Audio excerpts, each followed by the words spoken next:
Olá pessoal, tudo bem? Vim aqui dar continuidade nas nossas postagens sobre anabolismo, que o Dudu, a Livinha, a Vivi Soares, Tati Delgado, Telmo estão abrilhantando aí pra gente, nos dando conteúdo, nos ensinando coisas novas.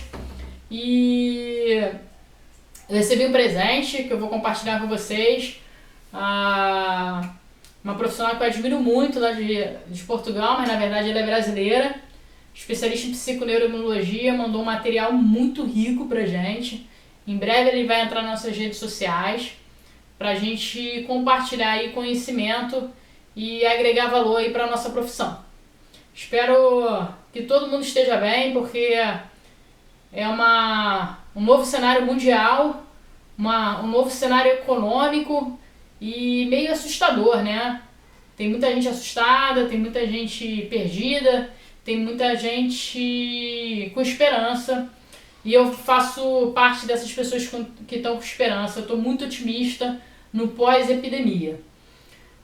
Depois eu vou falar um pouquinho do meu otimismo. Eu sei que economicamente está difícil. Conheço pessoas que conseguiram captar clientes nessa epidemia. Alguns que mantiveram e muitos que perderam muitos clientes e alguns que perderam poucos clientes. Eu faço parte dos que perderam cliente, eu perdi alguns, mas acho que faz parte. Abri mão de algumas coisas porque eu cuido Eu tenho. Meus pais têm mais de 70 anos, minha avó tem 92, então eu preferi me preservar para auxiliá-los no que eles precisam, né, da semana, do dia a dia deles. E aí eu vou falar do meu otimismo, assim, com o feedback, o que eu tenho escutado, eu fiquei 2 semanas em imersão, assim, interna, só absorvendo o que todo mundo falava. Vi algumas pesquisas, observei e comecei depois abri meus tentáculos, comecei a ouvir alguns profissionais de mercado, não só do mercado de educação física, a gente tem que saber dos mercados, porque o nosso mercado é uma coisa, né? Agora o mercado que vai dar dinheiro para o nosso mercado, a gente também tem que entender. E o que eu pude perceber foi a mudança do indivíduo em relação à atividade física. A nossa profissão vai crescer muito, como fazendo parte da sociedade. As pessoas vão nos procurar, como vão procurar nossos amigos fisioterapeutas aí que vão cuidar de muitos pulmões, né? E os psicólogos, nutricionistas, porque algumas pessoas mudaram o estilo de vida, algumas pessoas estão ansiosas, comendo pra caramba, mas eu acredito muito que a educação física, como em alguns países assim bastante evoluídos, elas são parte da sociedade e nós seremos parte da sociedade. E aí no anabolismo, o que a gente tem que pensar? Poxa, eu fiz o treino que o Dudu e a Lívia falaram super bem pra gente, vou encher o saco deles para eles mandarem mais vídeos pra gente. A alimentação que eu não vou falar, apesar de nessa imersão aí que eu fiz, eu pesquisei muito sobre jejum intermitente porque não entrava na minha cabeça o jejum intermitente, porque algumas pessoas associam muito depois com alimentação muito rica em proteína animal. Eu não como carne vermelha há anos, foi uma opção minha, orgânica, e diminuí algumas, então eu não conseguia me aprofundar no jejum, então eu pesquisei pra mim, mas cara, o nutricionista é o melhor canal, é o profissional que se formou, se especializou, quem tem que falar de alimentação é nutricionista, e a gente tem que conhecer nutricionista, se aliar ao nutricionista profissionalmente e promover aí para os nossos alunos. O sono, em todas as minhas anamneses, o sono entra. Eu tenho alguns testes sobre sono dentro da minha anamnese. Por que eu estou falando de sono? O que é o sono? Eu dormi 8 horas. Legal, dormi 12, dormi 4. Mas a gente não, o que é reparador para esse indivíduo? É ou não é reparador. O que mudou na vida desse indivíduo com uma boa noite de sono? Eu tenho um aluno que ele dorme de 3 a 4 horas e para ele é o suficiente. Super reparador. É o meu aluno com até mais, como eu posso dizer, fisicamente apto assim, a treinos. Eu consigo fazer uma periodização quase perfeita. Quase perfeita. Não faço perfeita porque ele não é atleta, né? Então, atleta é diferente, é outro cenário. Não dá pra gente basear todo o nosso conteúdo em cima de um estudo que foi feito em cima de atleta. E aí é legal vocês darem uma pesquisada com grandes treinadores, não pessoas que falam de treinamento esportivo sem ter atleta. Isso é um erro grave na nossa área. Eu convivo com uma atleta olímpica, que é a Jaqueline Ferreira, convivo com o técnico dela, que é o Dragos. Para mim, eu tive a honra de conhecer o Dragos, para mim é um dos melhores profissionais que eu já conheci. Ele é uma sumidade assim, de conhecimento. E é bem diferente, gente. É outra coisa. Quem já fez as nossas formações sabe. Mas não é o assunto que a gente veio falar aqui. Aí eu fiquei pensando, por que eu vou falar? Vou falar. Eles falaram tão bem. Aí eu estudo muito sobre gestão. E eu me especializei em gestão de pessoas. E existe uma coisa que o pessoal traz muito para a educação física, tem uma galera que já utiliza, que é o chá, né? O chá, ele na gestão de pessoas é dividido em conhecimento, que é o C, habilidade e atitude. E aí eu peguei tudo isso aqui que foi falado pelos nossos amigos, Tati e o Telmo falaram de relaxamento muito bem. A gente tem um aluno nosso que a gente convidou para participar, a gente está convidando alguns alunos nossos de cursos também para participarem, sobre relaxamento e várias vertentes de relaxamento, porque eu não posso falar para vocês sobre meditação se você não se adequou à meditação. Eu vou falar para você sobre yoga se você a sua vibe não é yoga. E ainda tem o cunho religioso. A gente tem as religiões muito fortes aqui no Brasil. E eu não posso pedir para uma pessoa, vamos tentar fazer meditação, vou te ensinar técnicas básicas sobre meditação e a religião dela não permite meditação. Mas a oração, se a gente pesquisar profundamente lá sobre meditação, a oração ela tem um cunho assim de psiconeuro absurdo, né? E aí eu peguei lá, vamos destrinchar o conhecimento dentro da nossa psiconeuro, trabalhando no anabolismo. Conhecimento. Se você é formado em educação física, fez a faculdade como eu, se especializou, me especializei em outra área, não me especializei na nossa área, mas ministro em pós-graduação algumas matérias na educação física. E a formação é generalista, você estuda, faz, recebe várias informações, anatomia, biomecânica, fisiologia, montagem de programa, periodização, ginástica, musculação, natação, lutas. Eu gosto muito da minha formação, que eu fiz quase todos os esportes. Todos. Eu acho que praticamente todos eu passei. O único que eu sou péssima foi dança, mas eu tive que fazer, então... Mas passei. Uma aluna lá me ajudou a fazer a prova e eu consegui passar. Então, esse é um conhecimento base nosso. Então você tem que ter. Se você é um professor de natação, você tem toda a base biomecânica, fisiologia e tal, e toda a base de natação. Então, esse é o conhecimento técnico. Se você é um professor de musculação, você tem que ter a base de saber fisiologia, biomecânica, montagem de programa, periodização, controle de carga, intensidade de carga e tal. Gente, mas isso é o base. Eu não consigo imaginar, assim, eu vejo muita gente postando sobre intensidade de carga, não sei o que. Eu falei, gente, o que está acontecendo? Eu não consigo, assim, eu particularmente não consigo ver isso, porque eu sinto muita necessidade. A nossa formação ela era muito prática, e os profissionais que a gente é uma profissão muito nova, regulamentada nova, a gente fez na maioridade há pouco tempo, mas ela é bem antiga, né? E a gente tem os caras que eram práticos, assim, que muitos estudiosos que ministram aula pra gente, são referências até hoje. E quando a gente teve a regulamentação, e aí começou a surgir mestrado, outras coisas, a gente ficou muito teórico. E aí a nossa prática, que estava excelente, ela ficou aqui e a teoria foi lá pra cima. E aí elas não se comunicam. E eu acho que é isso que tá faltando. Por que tá faltando? Porque a gente não aprendeu a ter senso crítico, a gente não aprendeu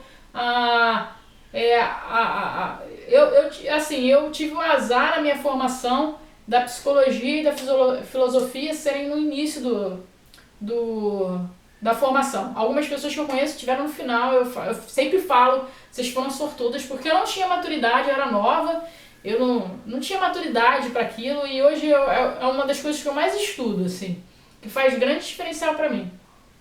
E aí, quando você tem um conhecimento, você tem que sair da caixa, precisa abrir tentáculos. O que são esses tentáculos?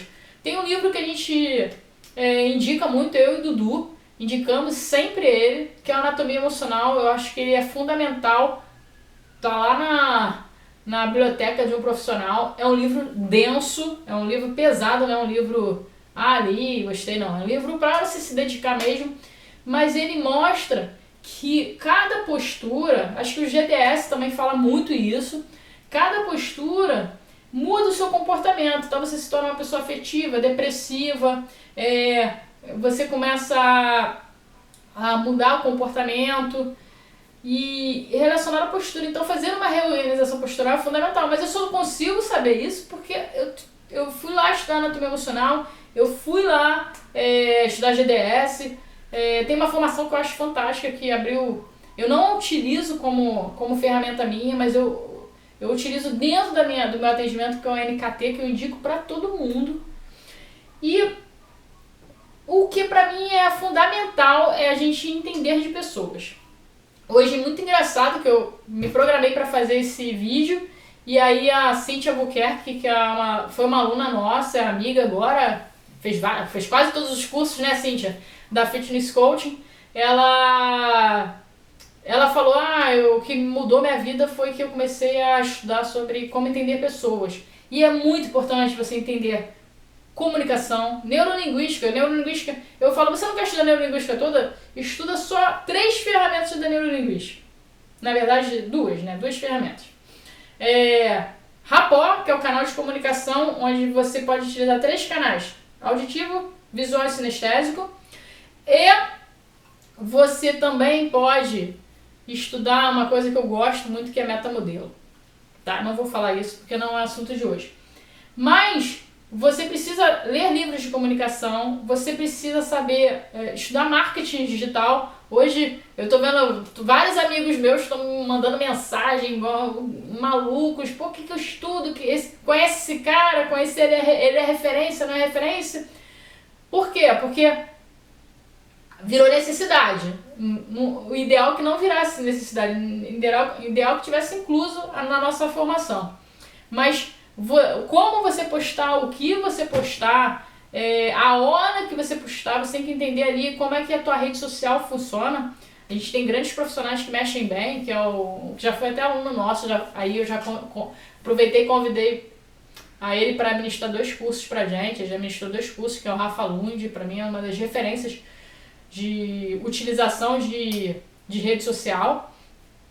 Mas esses caras, aí eu dei 2 exemplos assim, Cíntia, Rafa Lund, são caras que saíram da caixa, saíram do base. A gente tem que sair do base. E aí, Ana, você está falando tanta coisa, tanta informação, como é que eu utilizo os outros? O H e o A. Você fez isso tudo aqui. E aí, caramba, como é que eu aplico? Tem uma música do Titã chamada Tudo ao Mesmo Tempo Agora. Não é tudo ao mesmo tempo agora, mas você começa a mastigar, destrinchar, até achar a sua metodologia. Não é a metodologia que a Ana usa, não é a metodologia que alguma empresa usa, não é a metodologia, por exemplo, que Dudu, que é o nosso docente aí, que o Dragos usa. Não, o Dragos fala muito isso, o Dragos é muito feliz no que fala. Eu te dou as ferramentas e agora você vai ajustar para para como aplicar para os seus alunos. Então, qual a sua metodologia? É muito importante a gente ter metodologia, ter uma filosofia, saber como receber esse cliente, saber como faço uma iniciação para desse cliente, saber como eu faço a fase intermediária desse cliente e como eu conduzo aquele avançado. Então, às vezes a gente se perde nisso. E aí você tem que buscar informações e escolher e escutar os nossos colegas também para ajustar a nossa metodologia e o mais assim, fundamental. Eu vejo muitas empresas ensinando metodologia. A gente tem na verdade, vou dar um exemplo da nossa, a gente tem treinamento funcional, eu e Alexandre Manso, a gente dá o curso juntos de treinamento funcional e é muito engraçado, assim, todos os exercícios são iguais, a parte de aquecimento é bastante parecida, mas a forma é diferente. Aí a gente ensina as duas formas. Por quê? Porque é para a pessoa escolher. E a gente ainda fala, mas desenvolva a sua. Porque cada um sabe da forma que vai trabalhar. Eu não posso me encaixar na fórmula dos outros. Eu tenho que encaixar na forma que eu trabalho. É muito importante. E aí eu tenho que ter a habilidade de pegar todo o conhecimento, todas as informações, ter senso crítico, funciona ou não funciona, para a gente aplicar. Tem uma metodologia de avaliação que tem no treinamento funcional, eu estudei há anos atrás, muito tempo, eu nunca apliquei. Até hoje ela é referência, essa metodologia de avaliação. Eu nunca apliquei porque eu não acho aplicável. E algumas pessoas que eu conheço o utilizam e tem outras que também não acham aplicável. Uma questão de metodologia. Então, saiba a sua metodologia, como direcionar. E aí, atitude. Você tem que... Eu vou utilizar uma palavra bem simples, que você tem que ter peito mesmo. É aquilo que você acredita, é aquilo que você tem que fazer. E aquilo que você tem que informar para o seu aluno. A educação física, por muito tempo, ela ficou apontando o dedo. Aquele cara faz errado. Aquele cara dá treino errado. Aquele cara não sei o quê. Não, gente, pelo amor de Deus. Vamos crescer juntos. Vamos nos unir. Sabe, a nossa função na sociedade é muito, muito maior. Muito maior. A gente... infelizmente, a gente ainda precisa de grandes empresas para movimentar o mercado, ou felizmente, não sei, mas nos últimos 10 anos isso mudou muito. E vários amigos aí meus que foram empregados, né, por anos e hoje são empreendedores. E empreendedores realizados, a gente tem falha, para a gente gerir uma coisa, a gente precisa saber ter um contador bom, as outras coisas. Mas eles tiveram a atitude de pegar tudo que nós falamos aqui e aplicar. Eu tenho um estúdio também, eu e meu sócio é um excelente gestor e excelente profissional. E nós trabalhamos totalmente, as nossas metodologias são totalmente diferentes, mas a gente consegue encaixar para um prol comum. O que é o prol comum? Pessoas. É o topo da pirâmide. Então, eu começar a buscar ferramentas, eu ouvir o meu colega, assistir uma aula, eu faço isso várias vezes. Eu assisto aula de outros profissionais. Às vezes eu esqueço, cara, que eu não faço mais isso. Porque é muita coisa que a gente tem. Na verdade, hoje a nossa vida é assim, né? Igual a tela de Instagram, né? Tudo acelerado. E aí a epidemia fez assim, ó, pra gente. Pum! Vamos botar o pé no chão e aprender a direcionar. Próximos posts... Tati Delgado, Thelmo Vilela, Dudu Olívia, estão me devendo. E Um presentaço lá de Portugal. É uma especialista, faz mestrado lá acho que Madrid. Sai de Portugal, vai para Madrid estudar sobre psiconeuroimunologia. Mandou o vídeo, vou disponibilizar para vocês. Mas acredito muito na nossa área. Muito mesmo. E a gente está aqui para isso. Para a gente, todo mundo se ajudar e direcionar isso. Tá bom, gente? Tudo de bom. Contem com a nossa empresa. O que quiser, só chamar a gente no direct, Messenger, e WhatsApp, e Telegram. Nós estamos aí. Pode me chamar, pode chamar nossos amigos lá, Dudu, Lívia, Tati, outras pessoas, Alexandre Manso. Beijo. Pode desligar. Obrigada.